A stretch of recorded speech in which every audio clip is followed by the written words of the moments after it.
माघ पूर्णिमा स्नान पर्व के बाद 3 दिन तक चलने वाले त्रिजटा स्नान का समापन हो गया और अब पूरी तरीके से कल्पवासी संगम की रेती से विदा हो रहे हैं। ये सभी कल्पवासी पौष पूर्णिमा स्नान से पहले संगम की रेती पर आ गए थे और 1 महीने तक कल्पवास करने के बाद अब वह अपने अपने घर लौट रहे हैं। हालांकि माघी पूर्णिमा स्नान पर ही कई कल्पवासी लौट गए थे, लेकिन अधिकतर कल्पवासी त्रिजटा का स्नान करने के बाद अब लौट रहे हैं।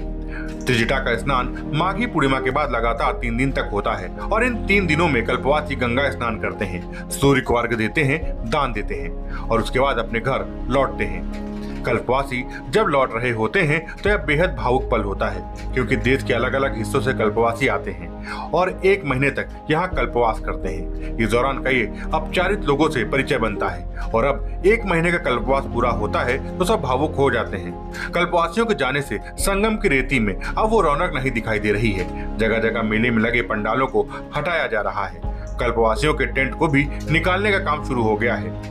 हालांकि कल्पवासियों ने कहा है कि साल भर तक वह संगम में आने का इंतजार करते हैं और अब वह इस संकल्प के साथ घर जा रहे हैं कि अगले साल कल्पवास में फिर आएंगे। साधु संत और श्रद्धालुओं का कहना है कि कल्पवास के दौरान लोगों से एक अलग सा रिश्ता जुड़ जाता है, जो हमेशा के लिए यादगार बन जाता है। हम लोगों ने 1.5 महीने यहाँ कल्पवास किया और शिविर चलाया और अभी हम लोग माघी पूर्णिमा और त्रिजटा स्नान करके हम लोग यहाँ से अपने आश्रम को जाएंगे, जहाँ हमारा आश्रम है।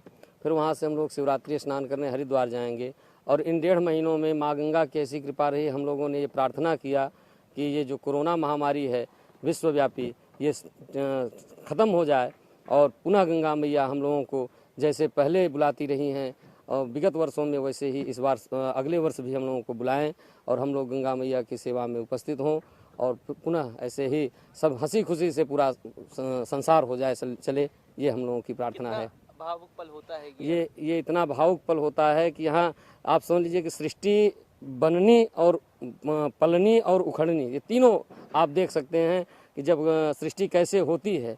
शुरू में कुछ नहीं होता है, केवल बालू का रेता होता है, फिर हम लोग लगवाते हैं, फिर अपने हाथों से लगवाना और अपने इसको बढ़ाना और फिर अपने हाथों से ख़त्म करना। आप सोच सकते हैं कोई अपना घर बनाए और उसको उजाड़े तो कैसा उसको लगता है। ये पल जो है भावुक तो है ही, लेकिन कहते हैं आगमा पाइनो नित्यान तांति तिक्षस्व भारत, ये शाश्वत सत्य है, आना और जाना।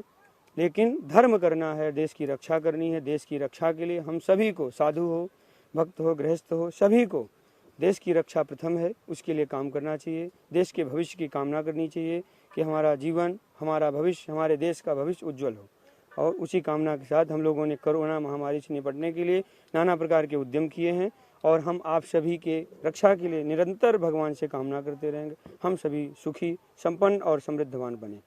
अगले साल फिर आप आएंगे महाराज? जरूर आएंगे। हमारा नित्य 64 दंडी मठ इस प्रयाग मेले में अनंत काल से लगता चला आ रहा है। प्रयागराज से दस्तक टाइम्स के लिए सैयद रजा की रिपोर्ट। ताजा तरीन खबरों के लिए सब्सक्राइब करना ना भूलें दस्तक टाइम्स। बेल आइकन दबाकर पाएं देश विदेश की लेटेस्ट खबरों की नोटिफिकेशन।